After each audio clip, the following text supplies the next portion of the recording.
મારું નામ અકબરી જીલ શૈલેષભાઈ છે અને મારા પપ્પાનું નામ શૈલેષભાઈ વાઘજીભાઈ અકબરી છે અને તેમની ઉંમર 42 વર્ષ છે। 28/7/2023ના શુક્રવારના રોજ સવારે વહેલા 4:45 જેવું થયું હતું ત્યારે તે સૂતા હતા તો તેમને નિંદરમાં જ ખબર પડી ગઈ હતી કે તેમને ડાબી સાઈડનું અંગ ખોટું પડી ગયું છે, એટલે કે પેરાલાઇઝ જેવું થઈ ગયું છે। તો એમણે મારા મમ્મીને જગાડ્યા, અમે બીજી રૂમમાં સૂતા હતા તો અમને પણ જગાડ્યા અને તરત અમે હાથને પગને એવું ચોળવા લાગ્યા બામ લગાડીને કે જેથી થોડુંક વધારે સારું થઈ જાય। ત્યાં થોડુંક આદુ પણ ખવડાવ્યું અને પછી અમારે એક ફેમિલી ડોક્ટર છે તો એમને ફોન કર્યો તો એમને કીધું કે તમે પીપી માણિયા હોસ્પિટલમાં વહી જાવ। તો અમે ત્યાંથી નીકળી ગયા અને સવારે આવ્યા 5:30 જેવું થઈ ગયું હતું, પહોંચ્યા ને પીપી માણિયામાં ભરતી થઈ ગયા તો તરત જ ઇન્જેક્શન આપી દીધું જેનાથી પેરેલાઇઝ જે ભાગ થઈ ગયો તો એ થોડુંક સારું થઈ જાય। પછી ત્યાંથી અમને MRI માટે મોકલા, બાજુમાં જ MRI નું છે તો ત્યાં MRI કરાવ્યું તો ત્યાં અમને જાણવા મળ્યું કે મગજમાં 2 નસ છે ને તેમાંથી એક નસ જન્મથી જ નથી એમ, એટલે નસનું અમે ત્યાં સ્ટેન્ડ બેસાડવાની વાત થઈ ડોક્ટર જોડે।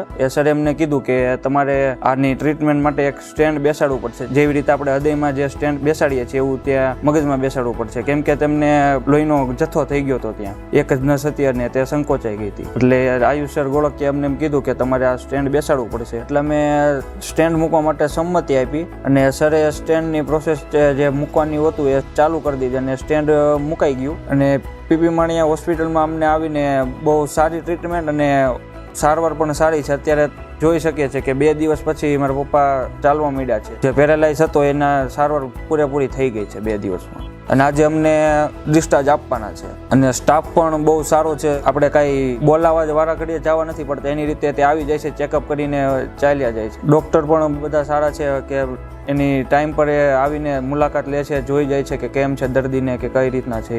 અને તમને કોઈને પણ આવો પ્રોબ્લેમ રહ્યો હોય જેવું મારા પપ્પાને છે તો આપણે સુરત અથવા તો વરાછા વિસ્તારમાં રહેતા હોય તો અહીંયા ટ્રીટમેન્ટ લેવી સારી છે એમ। ધન્યવાદ।